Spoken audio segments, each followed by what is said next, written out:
Bethany Church Singapura mengundang setiap jemaat untuk bergabung di dalam ibadah malam Natal The Messiah pada hari Kamis 24 Desember 2020 jam 7.30 malam waktu Singapura via live streaming YouTube channel Bethany Church Singapura. Dan pada hari Jumat 25 Desember 2020 ibadah Natal lahirnya Yesus Sang Mesias bersama Pastor Niko Nyotora Harjo akan dimulai dari jam 8.30 pagi waktu Singapura melalui YouTube channel Bethany Church Singapura. Untuk keterangan lebih lanjut, saudara bisa lihat di e-flyer pada akun Instagram dan Facebook Bethany Church Singapura.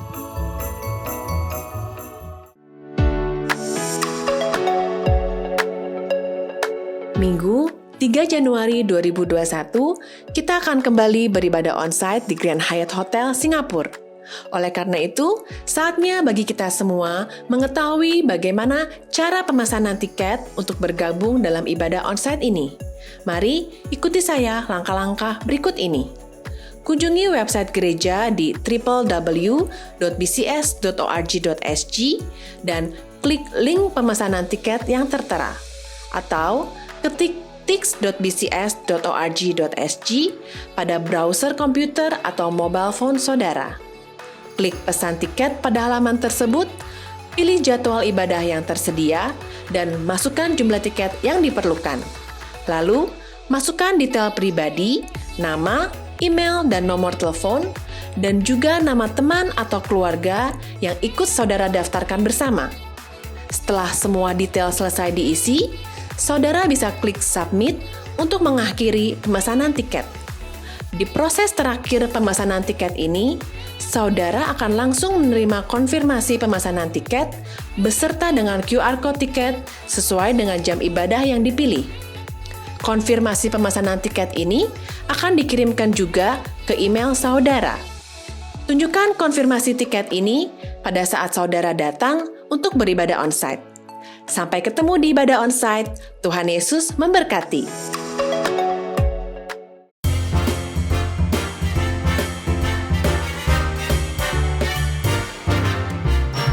Hadirilah ibadah Old and New Year bersama Pastor Johan Handoyo. Kamis 31 Desember 2020 jam 10.30 malam melalui Zoom www.bcs.org.sg/zoom/oldnew. Dan juga ibadah Tahun Baru bersama Pastor Niko Nyotora Harjo pada hari Jumat 1 Januari 2021 jam 8.30 pagi melalui YouTube channel Bethany Church Singapura. Ibadah Tahun Baru ini akan disertai dengan perjamuan kudus. Mari kita bersama-sama memasuki tahun yang baru, tahun 2021, dengan ucapan syukur melalui doa, pujian, dan penyembahan.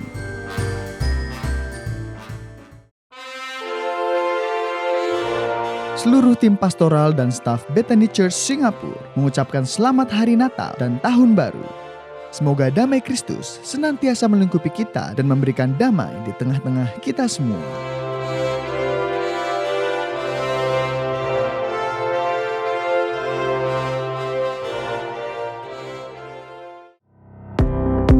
You can now give your tithe and offering online through PayNow.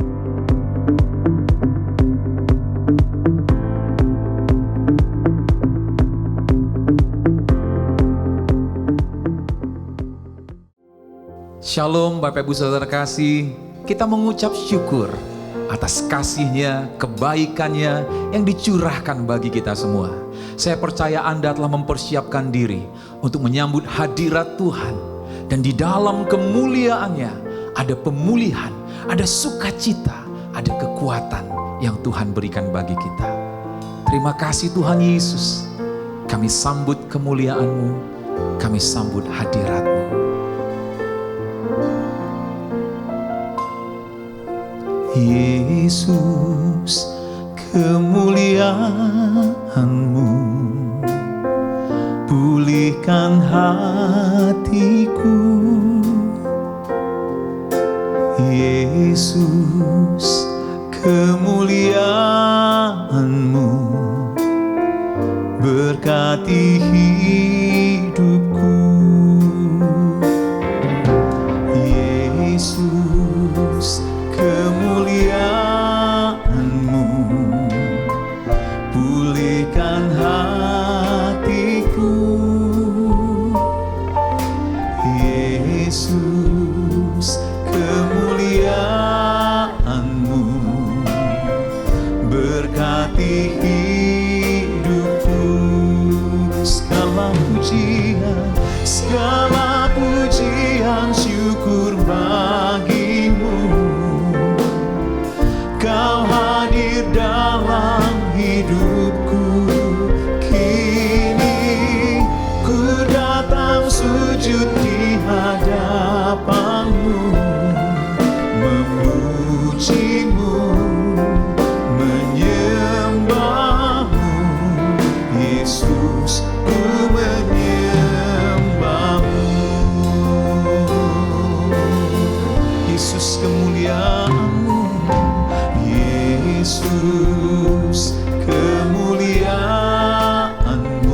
kita katakan segala pujian syukur bagimu. Kau hadir dalam hidupku. Kini ku datang sujud di hadapanmu, memujimu, menyembahmu. Yesus, ku menyembah.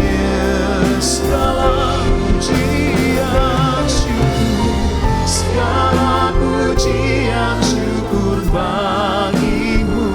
Kau hadir Tuhan, oh dalam hidup ini.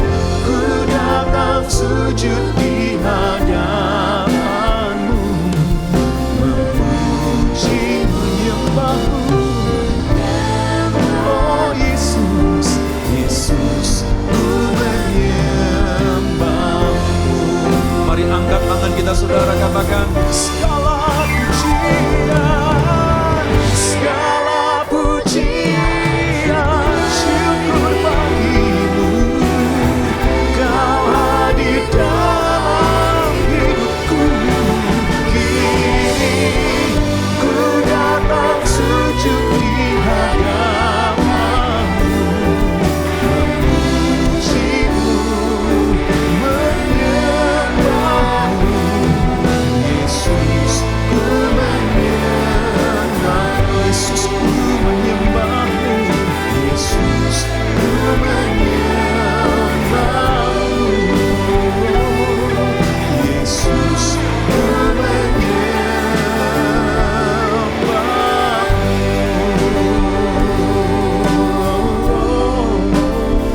Kami sembah Kau, tinggikan Engkau selama-lamanya Tuhan. Bagimu pujian, terima kasih ya Bapa. Kami bersyukur Kau sungguh baik, Kau sangat baik.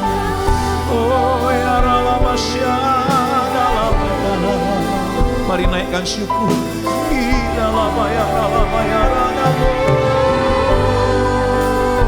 Shidalabasyadalabakadalabaya.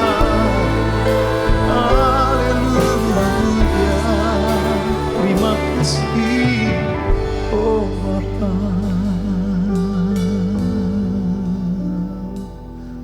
Thank you Jesus, Lord. Kami bersyukur bagimu Tuhan. Kau sungguh baik.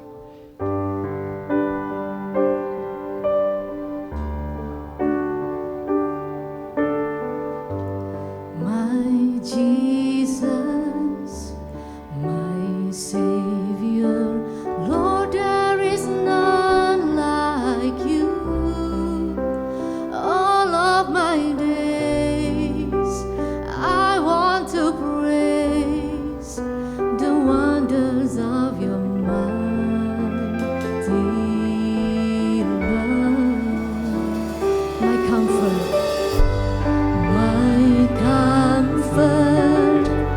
my shelter, tower of refuge and strength. Let every breath, all that I am, never cease to worship you. Shout to the Lord, all the earth, let us sing. Power and majesty, praise to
a power and majesty, praise to the King. Mountains bow down and the seas will roar at the sound of your name. I'll sing for joy at the works of your hands. Forever I'll love you, forever I'll stand. Nothing compares to the promise I have in you.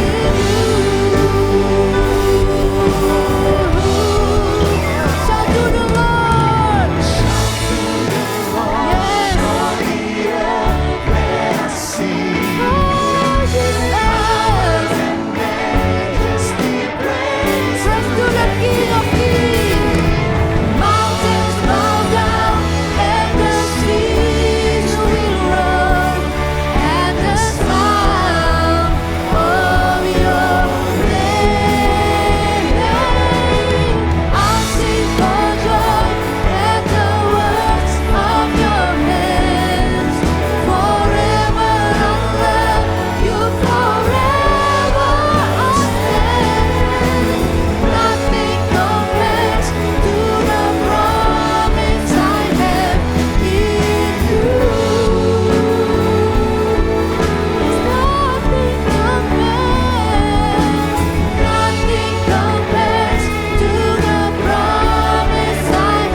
Namanya Yesus Tuhan, nama di atas segala nama.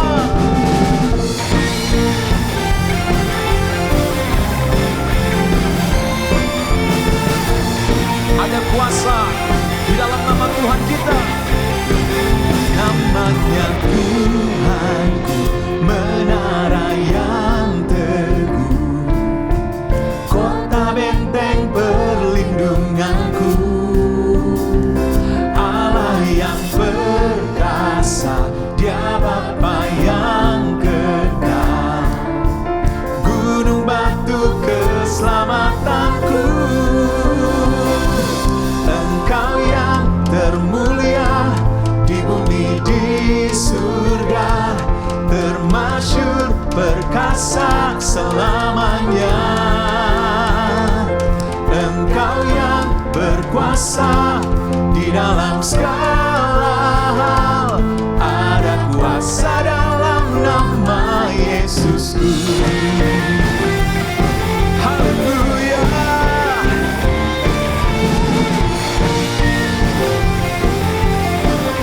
Katakan sekali lagi, namanya Tuhan, menara yang teguh, kota benteng perlindunganku. Dia Allah kita, Allah yang perkasa, Dia Bapa yang kekal, gunung batu keselamatanku. Engkau yang termulia di bumi di surga, termasyhur perkasa selamanya.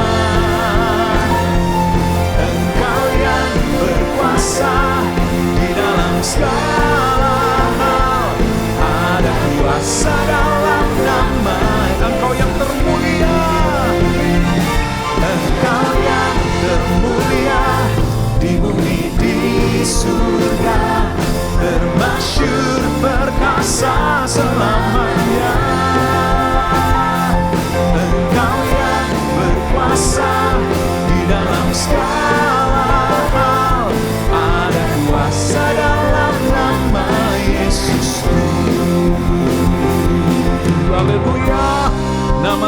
Yesus Tuhan, Dia berkuasa di atas segalanya. Amin. Mari sama-sama katakan nama di atas segala nama. Nama di atas segala nama, Dia membebaskan, nama yang telah membebaskanku.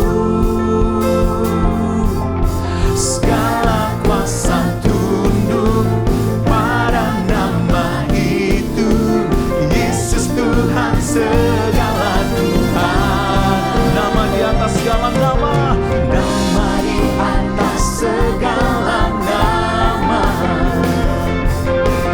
nama yang telah membebaskanku. Amin. Segala kuasa tunduk pada nama itu, Yesus Raja segala raja. Engkau yang termulia, Engkau yang termulia di bumi di surga, termasyur perkasa selamanya. Engkau yang berkuasa di dalam segala hal, ada kuasa dalam nama Yesus. Mari angkat tangan kita. Engkau yang termulia di bumi di surga, termasyur berkuasa selamanya. Engkau yang berkuasa di dalam segala hal, ada kuasa dalam nama Yesusku. Ada kuasa dalam nama Yesusku. Ada kuasa dalam nama Yesusku.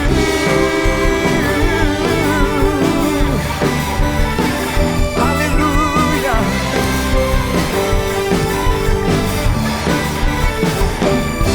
Kita berikan tepuk tangan bagi Tuhan kita, saudara. Katakan haleluya.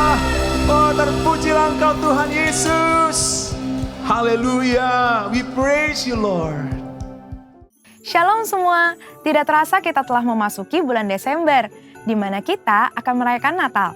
Dan sebagai umat Kristiani, Natal adalah momen untuk memperingati kelahiran Yesus Kristus, yaitu Mesias, Juru Selamat yang datang ke dunia.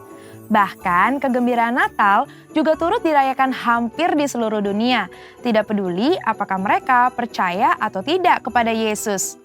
Yang menarik, dalam beberapa dekade terakhir ini, ada beberapa orang Kristen yang menentang perayaan Natal karena dianggap sebagai perayaan orang pagan atau berhala.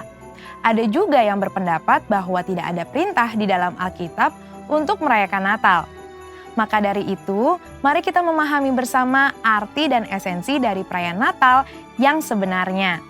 Kata Natal sendiri berasal dari bahasa Latin natalis yang artinya lahir atau kelahiran. Dan di dalam bahasa Inggris, kata Christmas berasal dari bahasa Inggris kuno, yaitu Christmasmasse atau Christmas, yang artinya penderitaan Kristus, di mana penderitaannya dimulai saat Dia datang dan lahir menjadi manusia. Hal ini menunjukkan bahwa memang Natal selalu berkaitan dengan kelahiran Yesus Kristus ke dunia sebagai manusia. Beberapa orang Kristen yang menolak perayaan Natal berpendapat bahwa Natal adalah perayaan pagan yang dimulai pada tahun 274 Masehi oleh orang-orang Romawi untuk menghormati matahari dan Saturnus pada titik balik matahari di musim dingin yang umumnya jatuh pada tanggal 25 Desember. Namun, saat Kaisar Konstantinus Agung menjadi Kristen, festival Romawi ini diubah menjadi perayaan kelahiran Yesus, di mana fokus penyembahan yang tadinya kepada matahari menjadi kepada Tuhan, yaitu Sang Surya kebenaran dan Sang Surya pagi dari tempat tinggi, seperti tertulis dalam Maleakhi 3 ayat 2, Mazmur 84 ayat 2, dan Lukas 1 ayat 78. Mengganti hari raya matahari menjadi hari kelahiran Yesus Kristus bukanlah penyembahan berhala. mengenai tanggal 25 Desember sebagai hari Natal, ini adalah tanggal yang paling banyak digunakan untuk perayaan Natal gereja-gereja. Namun, ada beberapa denominasi yang merayakannya pada tanggal lain, biasanya antara awal Desember hingga Januari. Hal ini terjadi karena sulit untuk menentukan tahun, bulan, dan tanggal yang pasti kapan Yesus dilahirkan. Namun, satu hal yang pasti, Yesus benar-benar pernah dilahirkan. Gereja sendiri sudah memperingati kelahiran Yesus semenjak awal abad pertama dan kedua, sebagaimana dicatat oleh para pemimpin gereja setelah era para rasul.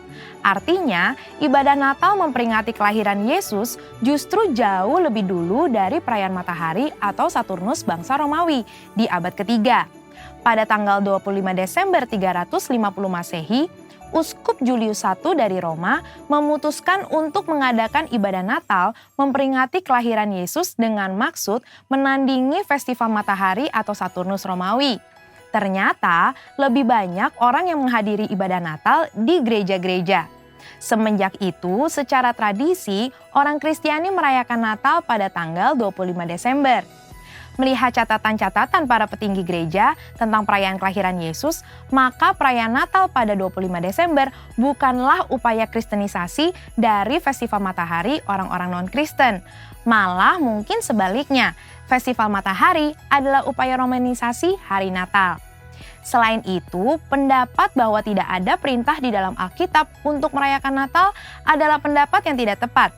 Karena secara esensial, justru merayakan Natal adalah hal yang alkitabiah. Merayakan dan menceritakan kelahiran Yesus hingga kenaikannya harus dilakukan gereja untuk memuridkan jemaat dan memberitakan Injil Kristus, yang artinya kita sedang memberitakan firman Allah, memuliakan dan melaksanakan misi Allah. Menurut Lukas pasal 1 dan 2, ada 7 fokus Natal yang harus kita pahami. Yang pertama adalah pada kekudusan dan ketaatan, bahwa Tuhan memberikan perkenanan kepada mereka yang hidupnya benar dan tak bercacat di hadapannya. Fokus kedua adalah pada Roh Kudus, di mana urapan dan pencurahan Roh Kuduslah yang memungkinkan umat Tuhan menerima dan melakukan perbuatan baik, besar, dan ajaib. Fokus yang ketiga adalah pada mujizat dan tanda-tanda ajaib, di mana Tuhan membuktikan bahwa Ia sanggup melakukan hal-hal ajaib melampaui akal manusia. Fokus keempat kepada pujian dan penyembahan, bahwa kehadiran Allah di dalam hidup kita harus diresponi dengan penyembahan dan penyerahan diri. Fokus yang kelima adalah pada keselamatan bagi semua bangsa, di mana kedatangan Yesus Kristus adalah bagian dari rencana keselamatan Allah bagi dunia. Fokus yang keenam yaitu pada Bapa di surga yang setia pada setiap janji yang Ia buat dengan manusia. Dan yang ketujuh, fokus kepada Kristus, bahwa fakta Tuhan hadir dalam hidup kita adalah hal yang terindah karena Tuhan tidak meninggalkan kita, ada di antara kita, dan senantiasa hadir di dalam hidup kita. Merayakan Natal di tengah pandemi COVID-19 juga pastinya akan terasa sangat berbeda. Namun ketika kita betul-betul memahami 7 fokus yang terdapat di dalam Lukas 1 dan 2, kita akan mengerti esensi Natal yang sebenarnya, yaitu merayakan Natal dengan kesederhanaan seperti yang dicontohkan Yesus pada saat Ia lahir. Bahkan Alkitab menentang perayaan Natal yang berlebihan dan mengingatkan kita untuk terus berbagi seperti Kristus yang telah membagi hidupnya dengan kita. Percayalah bahwa terang Kristus tetap ada di dalam hidup kita, sehingga kita dapat menjalani kehidupan bersamanya. Biarlah sukacita Natal dapat kita peroleh saat kita merayakan Kristus dan kehadirannya, bahkan di tengah pandemi ini. Mari kita tetap merayakan lahirnya Yesus, Sang Mesias. Saudara, untuk penjelasan lebih lanjutnya dari tim teologi kami mengenai perayaan Natal, ornamen Natal, dan lain sebagainya, jangan lupa buka link yang ada di atas atau scan barcode yang tersedia. Selamat Hari Natal, Tuhan Yesus memberkati. Mari kita sama-sama membaca firman Tuhan dari Mazmur 91. Dalam lindungan Allah. Orang yang duduk dalam lindungan yang maha tinggi dan bermalam dalam naungan yang maha kuasa akan berkata kepada Tuhan, tempat perlindunganku dan kubu pertahananku, Allahku yang kupercayai. Sungguh, Dialah yang akan melepaskan engkau dari jerat penangkap burung, dari penyakit sampar yang busuk. Dengan ketpaknya ia akan menudungi engkau. Di bawah sayapnya engkau akan berlindung. Kesetiaannya ialah perisai dan pagar tembok. Engkau tak usah takut terhadap kedahsyatan malam, terhadap panah yang terbang di waktu siang, Terhadap penyakit sampar yang berjalan di dalam gelap, terhadap penyakit menular yang mengamuk di waktu petang. walau 1000 orang rebah di sisimu dan 10.000 di sebelah kananmu, tetapi itu tidak akan menimpamu. Engkau hanya menontonnya dengan matamu sendiri dan melihat pembalasan terhadap orang-orang fasik. Sebab Tuhan ialah tempat perlindunganmu, yang maha tinggi telah kau buat tempat perteduhanmu. Malapetaka tidak akan menimpa kamu, dan tulah tidak akan mendekat kepada kemahmu. Sebab malaikat-malaikatnya akan diperintahkannya kepadamu untuk menjaga engkau di segala jalanmu. Mereka akan menatang engkau di atas tangannya, supaya kakimu jangan terantuk kepada batu. Singa dan ular tedung akan kau langkahi, engkau akan menginjak anak singa dan ular naga. Sungguh hatinya melekat kepadaku, maka aku akan meluputkannya. Aku akan membentenginya, sebab ia mengenal namaku. Bila ia berseru kepadaku, aku akan menjawab. Aku akan menyertai dia dalam kesesakan. Aku akan meluputkannya dan memuliakannya. Dengan panjang umur akan kukenyangkan dia, dan akan kuperlihatkan kepadanya keselamatan daripadaku. Mari kita terus berdoa untuk Pentakosta ketiga. Pentakosta ketiga adalah pencurahan Roh Kudus yang dahsyat di zaman ini, melebihi yang terjadi di Azusa Street. Pentakosta ketiga akan mengakibatkan penuaian jiwa yang terbesar dan yang terakhir sebelum Tuhan Yesus datang kembali. Pentakosta ketiga akan membangkitkan generasi Yeremia, yaitu anak-anak muda yang dipenuhi Roh Kudus, cinta mati-matian kepada Tuhan Yesus, tidak kompromi terhadap dosa, dan akan bergerak untuk memenangkan jiwa. Pentakosta ketiga lahir di Indonesia dan bergerak ke bangsa-bangsa. Gerakan ini dari timur ke barat dan akan kembali ke Yerusalem. Pentakosta ketiga akan memberikan kuasa untuk menyelesaikan amanat agung, dan setelah itu Tuhan Yesus datang kembali. Amin, amin, amin. Haleluya. Apapun pergumulan kita saat ini saudara, apapun beban yang kita alami, mari datang kepada Tuhan Yesus. Sebab Dia sanggup menolong kita. Dia sanggup membuka jalan bagi kita. Datang dengan iman. Katakan, Tuhan, aku percaya. Mujizat nyata. Mujizat itu masih ada.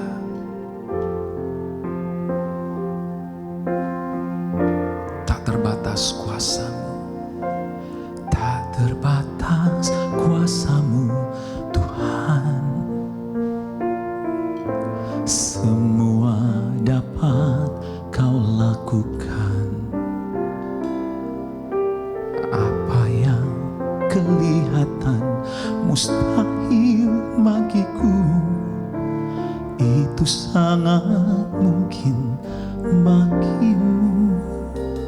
Katakan, tak terbatas kuasa-Mu, Tuhan.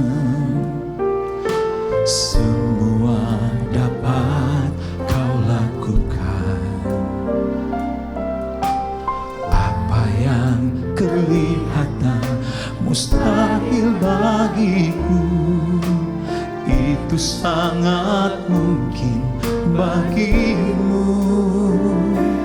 Di saat ku tak berdaya, kuasa-Mu yang sempurna. Ketika ku percaya, mujizat itu nyata. Bukan karena kekuatan, namun Roh-Mu ya Tuhan. Ketika ku berdoa, mujizat itu nyata. Naikkan pujian ini saudara. Tak terbatas kuasa-Mu, Tuhan. Semua dapat Kau lakukan. Apa yang kelihatan mustahil bagiku, itu sangat mungkin mungkin bagimu. Di saat ku tak berdaya, kuasa-Mu yang sempurna. Ketika ku percaya, mujizat itu nyata. Bukan karena kekuatan, namun Roh-Mu ya Tuhan. Ketika ku berdoa, mujizat itu nyata. Di saat ku tak berdaya, kuasa-Mu yang sempurna. Ketika ku percaya, mujizat itu nyata. Bukan karena kekuatan, namun Roh-Mu ya Tuhan. Ketika ku berdoa, mujizat itu nyata. Angkat tangan kita, katakan. Di saat ku tak berdaya, kuasa-Mu yang sempurna. Ketika ku percaya, mujizat itu nyata. Oh Yesus, Roh-Mu ya Tuhan. Ketika ku berdoa, mujizat itu nyata.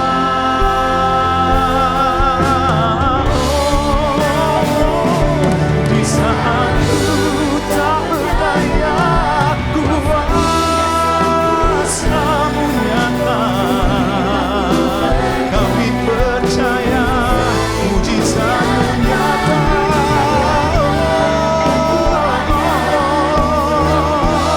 Namun Roh-Mu Tuhan, ketika ku berdoa, mujizat. Katakan sekali lagi.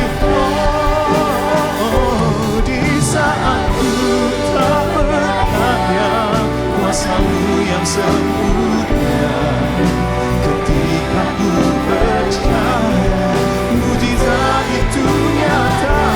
Bukan karena kekuatan, namun Roh-Mu ya Tuhan. Ketika ku berdoa, mujizat itu nyata.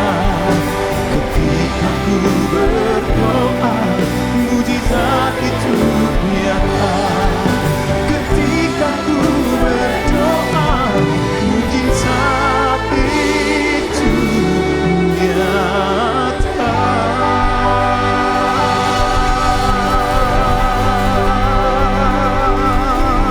Oh, mujizat itu nyata.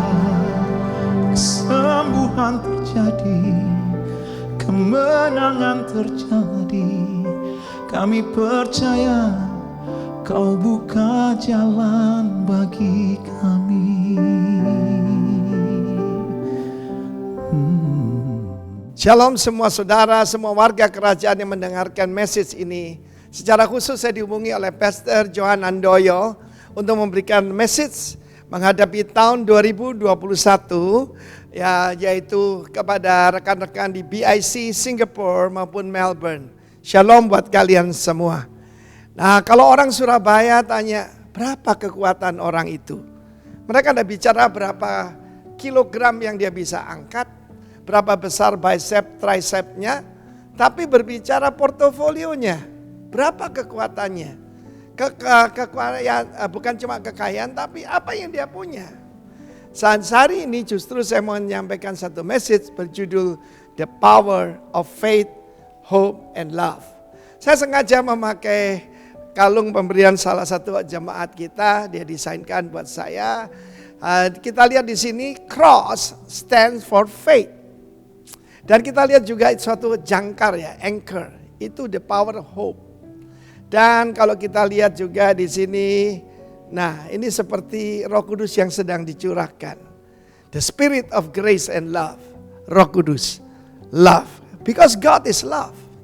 Dan kita bisa belajar dalam satu kisah, bukan dongeng, tercatat dalam Alkitab dalam 2 Raja-Raja pasal yang ke-6 ayat 24. Yaitu ketika Nabi Elisha menunjukkan kebaikannya kepada musuh. Ini satu gambaran dari perjanjian baru ketika Raja Syria, Aram, ya. Kita tahu musuh-musuh Israel itu yang di selatan Mesir, Egypt. Lalu kemudian yang di utara Israel, kita lihat bagaimana musuhnya itu adalah Aram. Lalu meluas jadi Aram dan jadi Assyria, bukan? Tetapi saudaraku, mereka memang musuh bebuyutan. Di dalam ayat ke-23 ya, ayat ke-23 dikatakan bagaimana ketika mereka disuruh menyerang untuk membunuh, untuk memenggal kepala mereka, malah dikasih pesta, saudara. Apa mereka berubah? Tidak. Ayat 24 dikatakan, maka Raja Ben-Hadad menghimpunkan seluruh tentaranya lalu maju mengepung Samaria. Sampai sini banyak daripada kita gagal paham. Oh, kalau kita memberi sembako, kalau kita baik pada semua orang akan baik pada kita. Tuhan Yesus memperingatkan kita, saudara. Ya, Dia berkata Yohanes 16 ayat 33. Ya, Dia berkata bagaimana kita harus menguatkan hati kita karena dalam dunia kita menderita aniaya. Sebab seorang murid tidak lebih dari gurunya, seorang hamba tidak lebih daripada tuannya. Kenapa Tuhan? Itu saudara-saudara kita dibakar hidup-hidup, dipenggal kepalanya. Yesus yang memberitahu. Bahkan Rasul Paulus mengatakan dengan lebih jelas lagi, ya, untuk masuk dalam kerajaan surga, orang yang mau hidup beribadah, ya, akan mengalami aniaya. Jangan anggap aneh kalau ada api siksaan yang datang. Itu adalah suatu krima, artinya kriminalisasi. Itu istilah yang jelas sekali. Untuk kepada siapa? Pada kita, hamba-hamba Tuhan. Dan saat itu Samaria dikepung. Dan apa yang terjadi kita bisa bayangkan. Itu lockdown, saudara. Saya mendengar di Melbourne sudah mulai sangat membaik. Singapura menuju perbaikan. Dan Singapura memang terkenal disiplin. Saya kira itu perlu ditiru ya, mungkin buat kita di Indonesia. Di mana para putra mereka dilatih menjadi tentara. Jadi disiplin, saudara ya. Korea Selatan begitu, Israel juga begitu.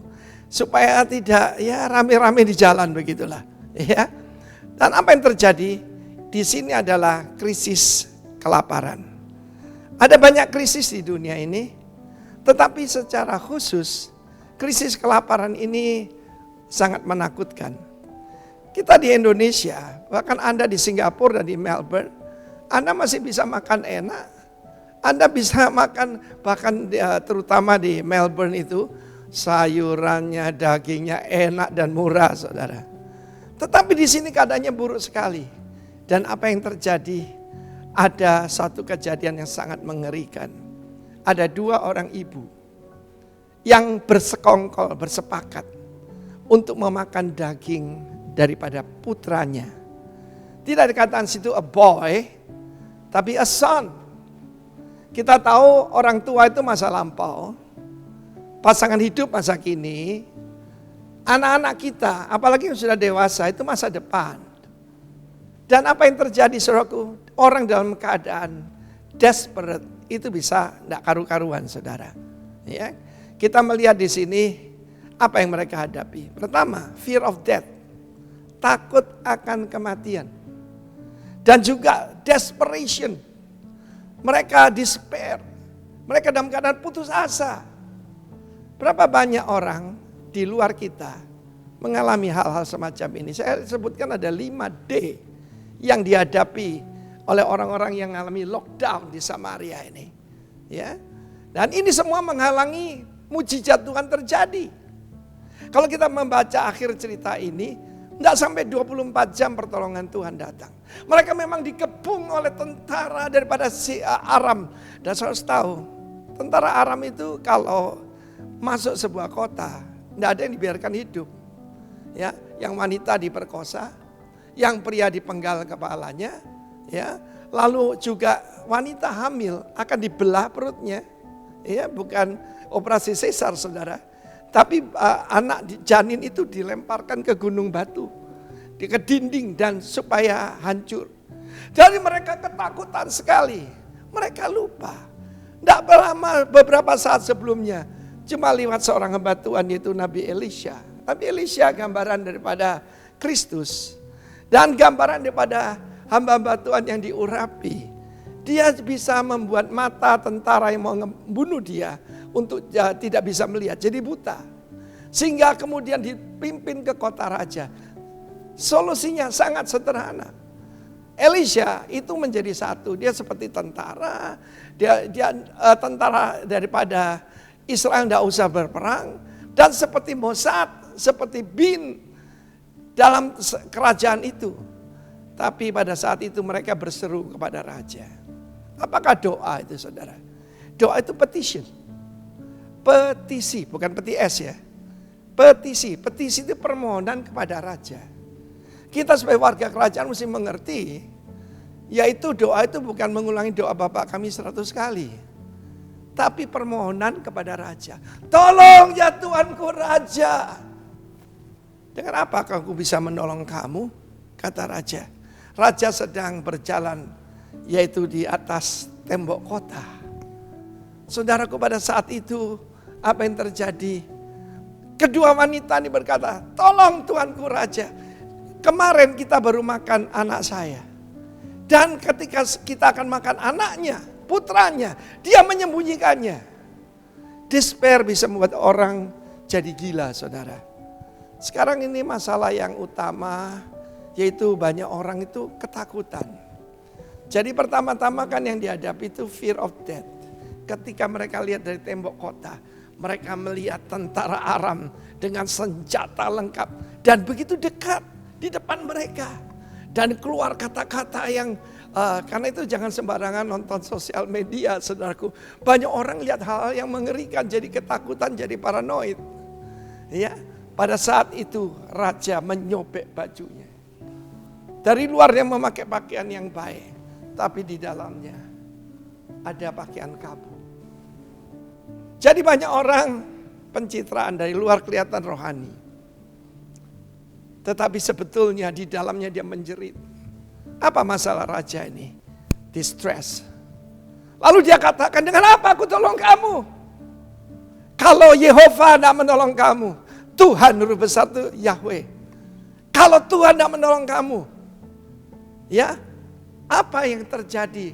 Apa dengan hasil pengirikan? Atau hasil pemerasan anggur? Banyak orang berpikir seperti raja ini. Para wanita ini mewakili orang-orang yang jasmani. Ya, bukan orang rohani tapi orang jasmani. Karena yang dipentingkan perutnya. Bayangkan sampai makan daging anaknya. Kita pernah dengar ada pesawat jatuh di pegunungan Andes. Dan sementara menunggu pertolongan, mereka makan daging daripada teman-temannya mati karena beku. Dan mereka makan daging manusia, saudara. Orang dalam keadaan seperti itu akan timbul bonding. Sampai dengan hari ini, mereka yang survive sering berkumpul untuk mengingat hal-hal semacam itu. Pada saat itu, raja berkata, dengan apa aku tolong kamu? Harga saham anjlok, perusahaan-perusahaan tutup. Banyak orang berpikir seperti dia, bahwa pertolongan itu masalah fulus. Masalah uang. Uang tidak bisa menolong kita. Banyak orang saat ini jadi stres karena apa? Ada masalah ketiga.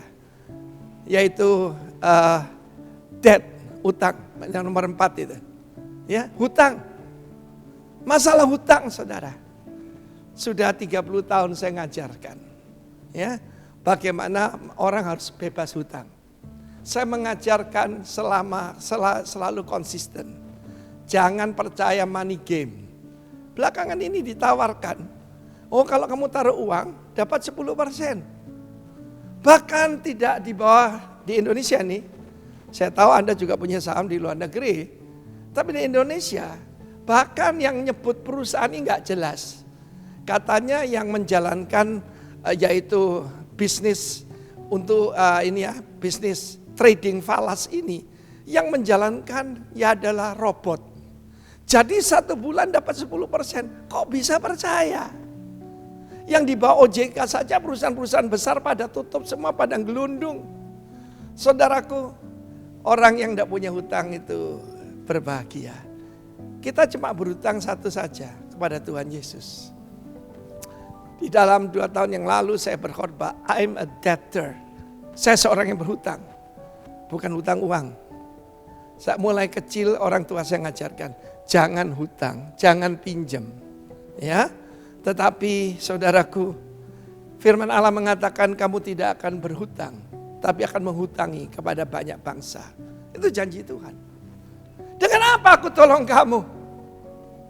Saya percaya orang yang tidak punya hutang paling sedikit bisa makan enak, tidur enak, saudara. Saya tidak tahu keadaan saudara. Dari luar engkau memakai pakaian bagus, aksesoris yang hebat. But who knows? Di dalamnya hatimu menjerit. Ada pakaian kapung. Sebelum saya lanjutkan, saya mau berikan kesaksian. Bagaimana saya disembuhkan Tuhan dari COVID-19. Dan saya menghadapinya dengan the power of faith, hope, and love. Ketika diberitahu bahwa saya positif COVID-19 dan saya harus diisolasi di rumah sakit rujukan, di rumah sakit RSPTN namanya, di Jimbaran, Rumah Sakit Universitas Udayana. Ketika saya dalam perjalanan ke situ, bahkan ketika saya masih di ambulans, saya ingat siapa Tuhan yang saya sembah. Wahyu 1 ayat 17 dan 18. Saya ingat dia berkata, I'm the first and the last. Aku yang pertama dan yang terakhir. Ya, jangan takut.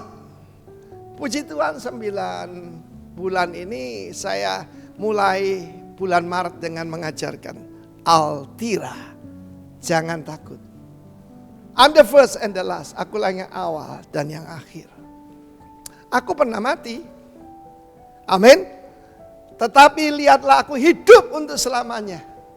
Dan aku yang memegang kunci maut dan kunci kerajaan maut. I have the keys of Hades and death. Jadi yang saya kalahkan pertama adalah the fear of death.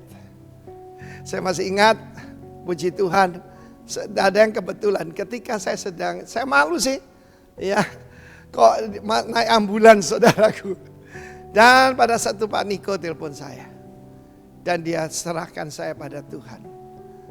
Saya adalah miliknya Tuhan. Bagaimana mengalahkan ketakutan? Love. Perfect love cast out all fear. Saya tahu saya dikasih oleh Tuhan, saudara. Bagaimana saya tahu Tuhan sangat mengasihi saya? Saudara, salah satu yang saya rindukan supaya seperti Nabi Samuel dan seperti Tuhan kita Yesus Kristus disebutkan dalam kehidupannya, dikasihi oleh Allah dan manusia.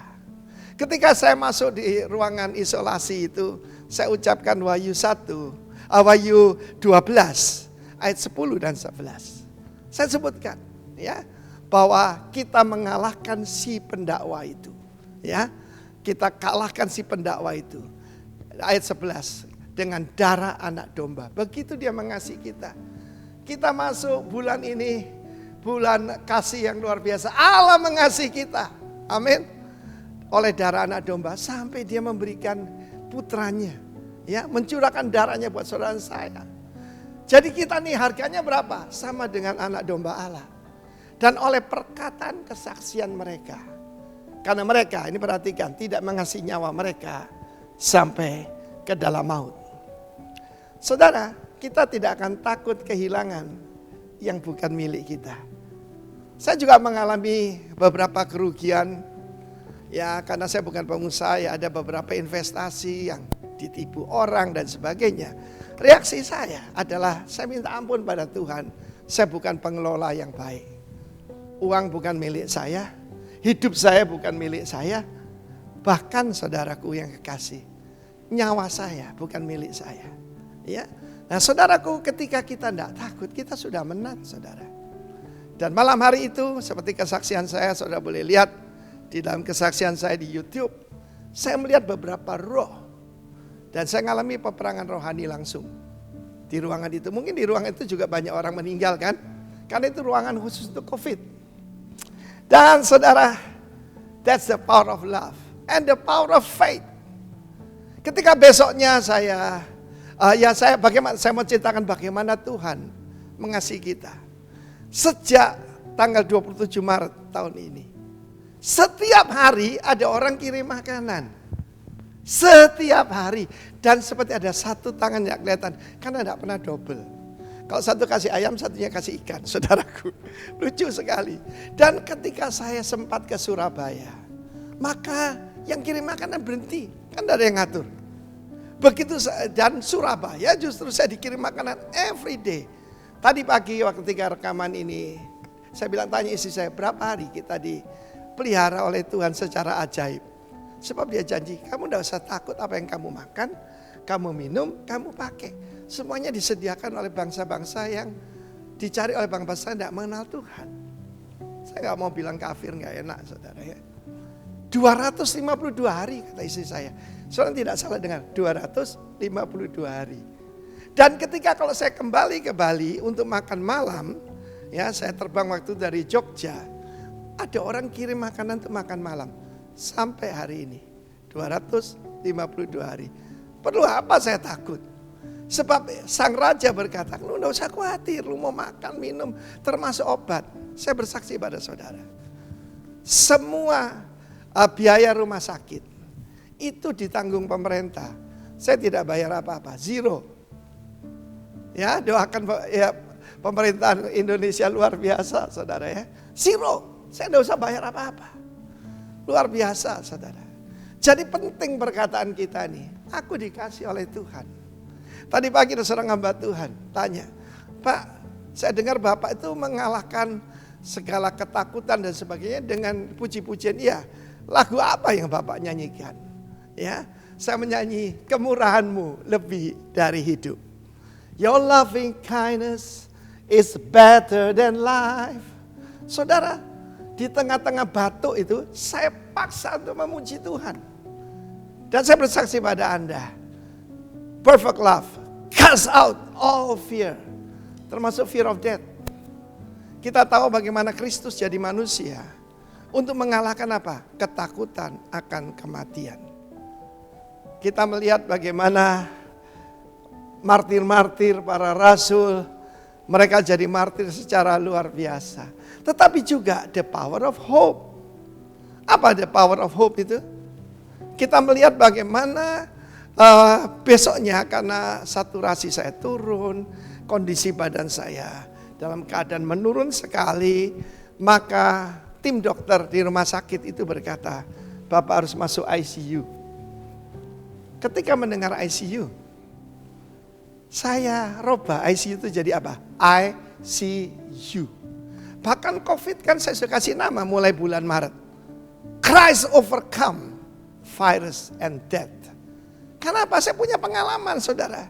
Semua kuku saya berwarna biru, saudara. Ya, itu tanda itu virus. Dan saya ditanya oleh perawat, karena mungkin dia tidak pernah lihat. Karena kuku saya jadi berwarna biru, saudara. Ya, biru itu tanda kematian. Tapi dia berkata, I'm the first and the last. Kamu belum berakhir. Aku yang memulai. Aku saja yang bisa mengakhiri. Amin. Haleluya. Aku yang hidup. I'm the life, sang hidup. Aku telah mati. Ya, namun lihatlah, aku hidup untuk selama-lamanya.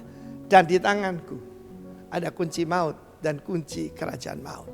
The power hope, sebab kita bisa melihat jauh ke depan. Saudaraku, kenapa orang Kristen tidak terlalu perlu merayakan ulang tahun? Karena usia kita ini tak terbatas, saudara. Yang di bumi terbatas dan itu sangat sebentar. Tapi kehidupan yang sebenarnya yang bersama dengan Kristus dan memerintah dengan Kristus bukan 1000 tahun. Tapi untuk selama-lamanya, forever. Kita menerima hidup yang kekal. Bukan hidup yang panjang, saudara, hidup yang kekal. Karena itulah the power of hope. Kalau kita punya the power of hope, maka kita tidak mengalami seperti ibu-ibu yang desperate itu. Betapa mereka dalam keadaan yaitu menyesalnya luar biasa. Karena tidak sampai 24 jam. Lewat hikmat daripada Tuhan. Lewat keputusan daripada Tuhan. Besok di pintu gerbang Samaria. Satu cupak gandum itu cuma 1 sikal. Setengah cupak cuma setengah sikal. Ya, sesukat. Sukat itu 1 takaran. Saudara. Cuma satu sikal itu murah saudara. Bayangkan mereka yang sempat makan daging anaknya. Tapi perhatikan sekarang Raja Israel. Siapa dia? Dia orang fasik saudara. Dia mengaku, bahwa mungkin dia mengaku dia itu percaya pada Allah Israel. Tapi apa yang terjadi? Ya, ini Raja Israel ya. Raja Israel berkata begini.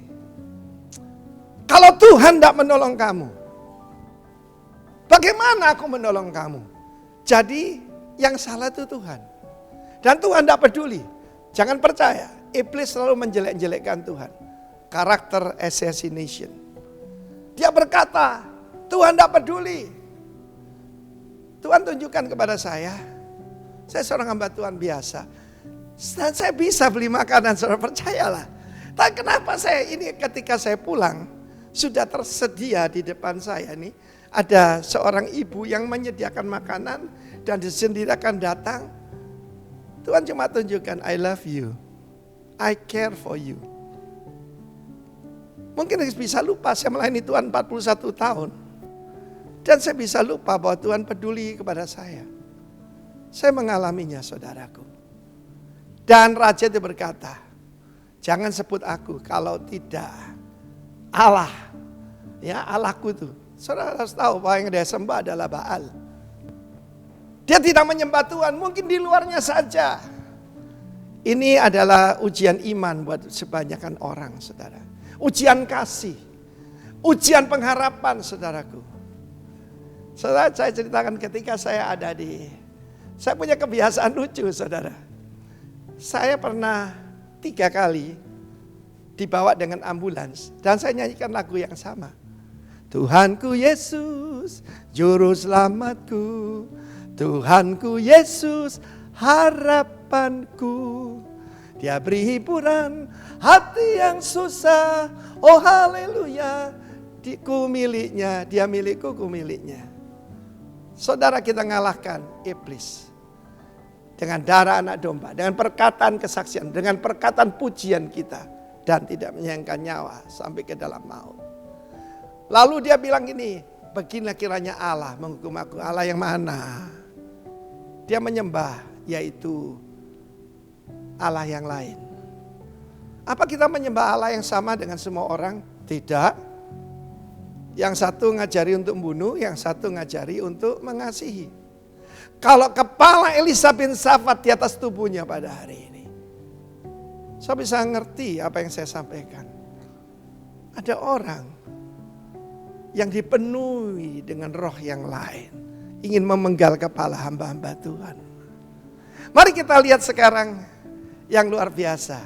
Elisha sedang duduk bersama para penatua. Yang lain lockdown, dia look up. Dan kalau kita look up, yang kita lihat, Lord Jesus, our King of Kings is on the throne. Dengar semua yang mendengarkan khotbah saya. He's on the throne. Dan dia memberi keputusan. Besok di pintu gerbang Samaria yang di lockdown ini akan ada pembalikan keadaan. Saudara, apalagi yang membuat kita tidak bisa menerima berkat Tuhan? Ajudan raja yang diperintahkan untuk memenggal kepala daripada Elisha berkata, sekiranya Tuhan membuat tingkap di langit, masakan itu hal terjadi? Apa yang bisa menghancurkan hidup kita? Disbelief, tidak percaya. Pernah dibuat survei? Apa Anda percaya semua mujizat yang dalam Alkitab bahwa Tuhan tidak berubah? Sedikit sekali. Di kamar rumah sakit itu saya nyanyi Tuhan Yesus tidak berubah 7 kali, saudara. Tuhan Yesus tidak berubah. Dan saya mengalami, saudara, bagaimana saya disembuhkan secara ajaib. Tanggal 1, hampir tengah malam saya masuk ke rumah sakit. Kemudian tanggal 3 di swab yang pertama.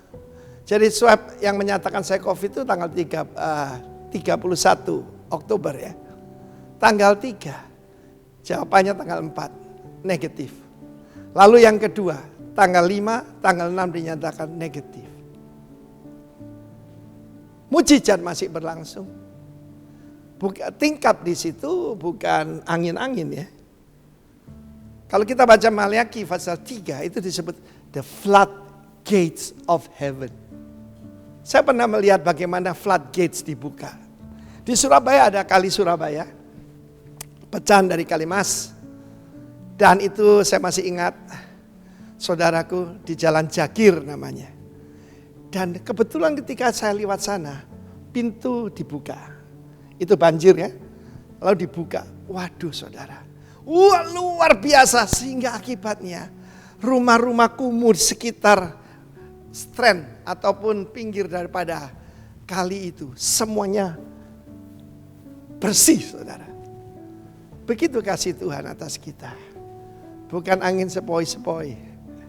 Tapi angin ribut saudaraku. Ya, berkat Tuhan itu luar biasa. Disbelief membuat orang tidak menerima berkat Tuhan. Kamu akan melihatnya dengan matamu sendiri. Tapi kamu tidak akan makan apa-apa daripadanya. Sebutir gandum aja kamu tidak akan makan. Dia mati dengan kelaparan dan diinjak-injak, stampede oleh orang-orang yang keluar untuk penjara. Nah sekarang kita belajar dari siapa? Dari 4 orang kusta. Salah satunya pasti adalah Gehazi. 3 yang lain mungkin salah satunya atau ketiga-tiganya putra daripada Gehazi.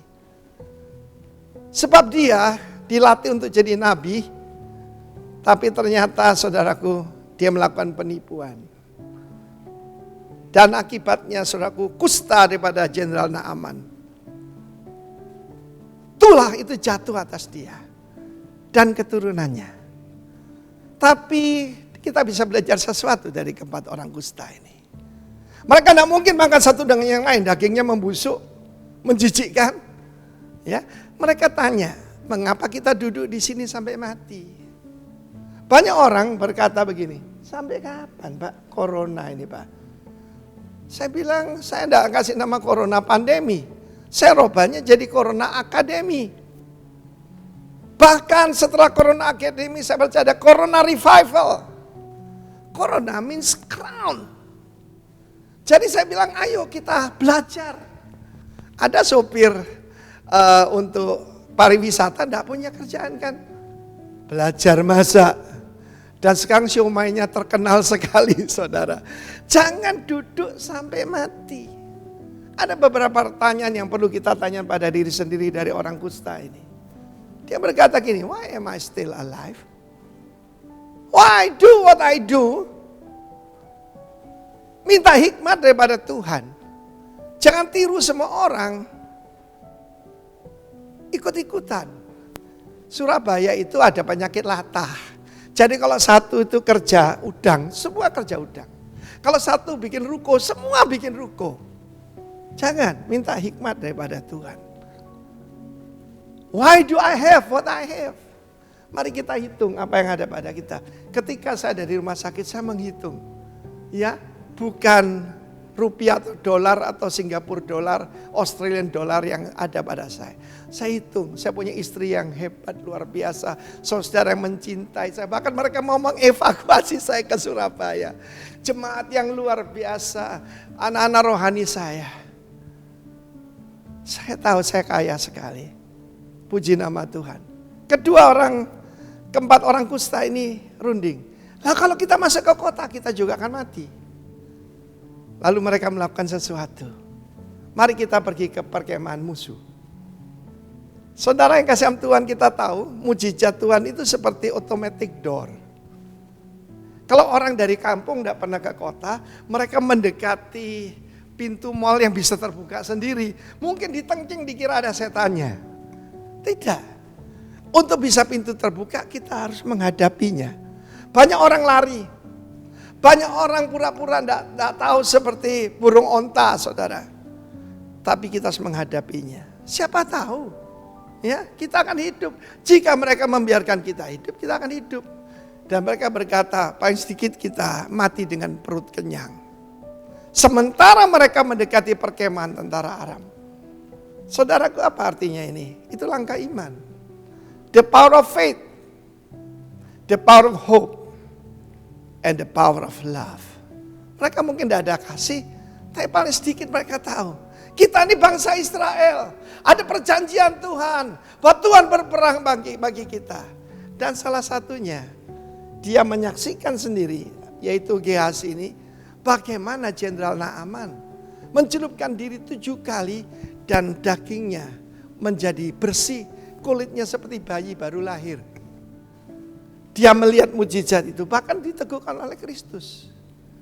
Pada zaman Nabi Elisha, hanya Naaman, orang Aram itu, yang disembuhkan dari kusta. Sementara mendekati perkemahan itu, Tuhan merubah langkah tertatih-tatih dari mereka. Seperti derap dari tentara yang besar ya. Misraim itu Egypt saudara ya. Supaya mereka melarikan diri. Dan mereka meninggalkan semuanya. Perlengkapan perang mereka. Makanan mereka, jaran mereka. Dan pada satu ketika mereka sedang makan. Yang paling tua daripada mereka saya percaya itu Gehazi berkata. Tidak baik yang kita lakukan ini. Tidak baik yang kita lakukan ini. Ini kabar baik. Mereka pergi ke kota. Memberitahu. Dan singkat cerita. Maka keluarlah orang-orang kelaparan ini. Untuk apa? Untuk makan dan menjarah. Saudara yang kasih Tuhan. Tuhan tetap bisa membalikan keadaan. Tetapi hanya ajudan raja. Yang mati terinjak-injak. Lalu matilah dia. Rakyat yang menginjak-injak dia. Ajudan raja nih saya pernah selidiki. Ternyata Jenderal Bintang 3. Saudaraku. Ya. Jenderal Bintang 3. Luar biasa saudara. Tetapi pangkatmu tidak menyelamatkan kamu. Ya, koneksimu tidak menyelamatkan kamu. Tapi Tuhan yang setia itu. Pujilah Tuhan yang setia itu. Saudara, saya masih ingat ada seorang teman dari kompleks di mana saya tinggal. Memang orang ini adalah seorang sportsman yang hebat.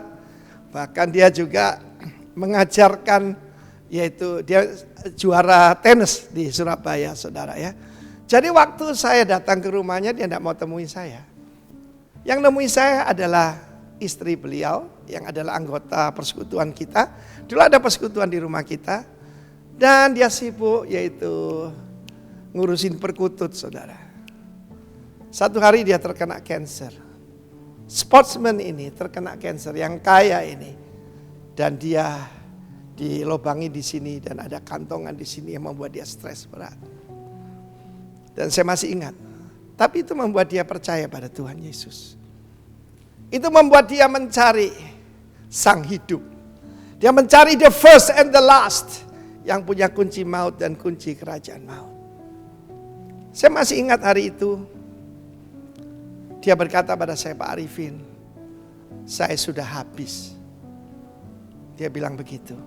Saya bilang belum Pak. Loh maksudnya apa? Zaman dulu kan belum ada handphone. Ya. Di samping tempat tidurnya ada telepon dan buku telepon. Saya kasihkan buku telepon yang besar kepada dia. Saya bilang, Pak, Bapak bisa telepon teman-temanmu dan ceritakan. Jangan ngandalkan kekayaan dan kekuatan, lihat saya. Kalian juga bisa mengalami seperti saya. Tapi percayalah pada Tuhan Yesus. Dan kau akan selamat, engkau dan seisi rumahmu. Kemudian saya pulang karena waktu itu saya juga sudah di Bali. Saudara kita nih di Surabaya, saudara. Lalu istrinya cerita pada saya. Betul-betul suaminya melakukan yang saya usulkan pada dia. Dia telepon teman-temannya. Why am I still alive? Memberitakan kabar baik. What I have.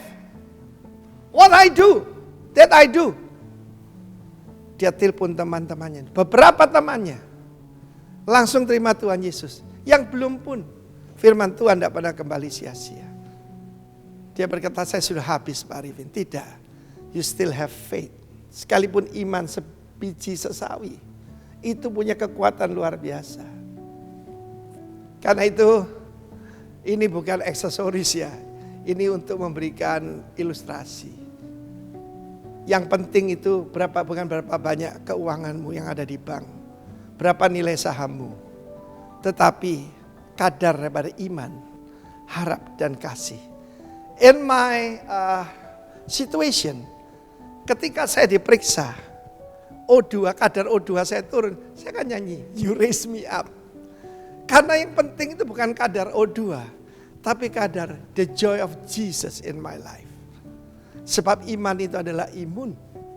Di dalam Nehemia 8 ayat 10 dikatakan, the joy of the Lord is my strength. Nehemia 8 diajarkan jangan menangis, jangan bersedih hati. Beri kepada orang lain, tolong orang lain. Maka kamu akan mengalami sukacita. Dan sukacita Tuhan adalah kekuatanmu. Selamat Natal dan selamat Tahun Baru. Tuhan memberkati. Kami mau berdoa untuk persembahan yang saudara bawa. Persembahan ucapan syukur di akhir tahun. Ya, jangan datang dengan tangan hampa, saudara. Ada yang mungkin berkata, wah saya selama ini belum sempat, tidak juga mengirimkan persembahan. Sekarang saatnya akhir tahun, jangan lupa, karena Tuhan mau melipat gandakan untuk pekerjaannya. Dan saudara dikasih Tuhan, kau disayangi Tuhan, dipelihara Tuhan, pasti engkau tidak pernah dikecewakan. Saya mau berdoa untuk setiap tangan, cek yang ditulis, yang akan dikirim ke gereja, dalam nama Yesus memberkati usaha, pekerjaan, profesi, apapun yang dikerjakan anak-anakmu Tuhan, beri berhasil. Kesehatan ilahi, kekuatan yang baru, hikmat surgawi, strategi Allah, mereka akan mengembang. Mereka akan naik dan tidak turun. Dan Tuhan angkat mereka untuk menjadi saluran berkat. Meteraikan berkat-Mu saat ini kepada setiap persembahan anak-Mu. Dalam nama Yesus. Amin. Haleluya. Saudara, hari ini saya ingin mengajak saudara kembali berkumpul dalam fellowship. Tanggal 3 Januari yang pertama. 3, 10, 17, 24 dan selanjutnya bulan Januari kita kembali ke Hyatt Hotel. Namun di masa ini sangat ketat. Masker, semua protokol kesehatan. Tapi mari daftar, ada link. Karena hanya mereka yang beregistrasi, yang mendaftar, yang diizinkan untuk mengikuti ibadah. Ya, ada 4 ibadah. 8.30, 10.30, 12.30, 2.30. 2 bahasa Indonesia, 1 English service untuk next generation atau youth, anak-anak muda. Ya, saudara yang bisa berbahasa Inggris hadir. Dan juga yang keempat juga bahasa Inggris tapi juga ada penterjemahan ke bahasa Indonesia. So don't worry. Baik semua saudara jemaat, jangan lupa puasa ya. Masih ada waktu puasa dan juga Natal kita semua kita rayakan sama-sama. Kita terima berkat Tuhan. Mari angkat kedua tangan saudara. Kekasih Tuhan, sekarang curahkanlah berkat yang sempurna, yang utuh dari Allah Bapa di surga dengan kasih yang besar di dalam Kristus Yesus Juru Selamat kami. Persekutuan dengan Roh Kudus Tuhan menyertai kita sekalian sekarang sampai Kristus datang, bahkan sampai selama-lamanya. Katakan sama-sama, Maranatha, datanglah ya Tuhan Yesus. Kami gerejamu merindukanmu. Semua kita katakan amin, amin, amin. Tuhan memberkati, shalom saudara.